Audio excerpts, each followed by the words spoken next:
gotta be hard on you, eh? 3 adults, taking care of 3 kids. No disrespect, son. There were more of us. Dad get him? No. Ah, living got him. Lee! Lee, I need you right now. I need you to go get Ken. What's... Would you get that off his face? My hands are full here.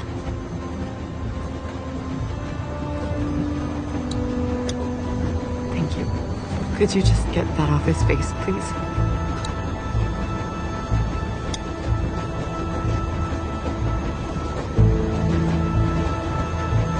He's out of time. We need to stop this train. Okay. Please.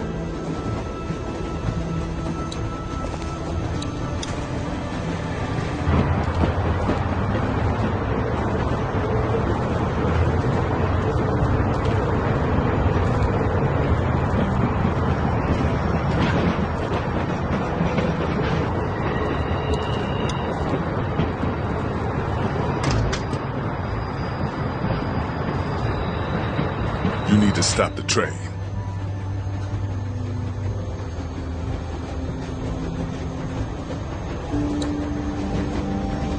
Kenny. What? Ken. What the hell's that? Your son's blood. Get out of here, Lee. You know he's dying. Nobody knows shit. He'll be fine. I'm sorry. I shouldn't talk like that right now. Go back there and tell my wife everything will be fine. What is the goddamn deal?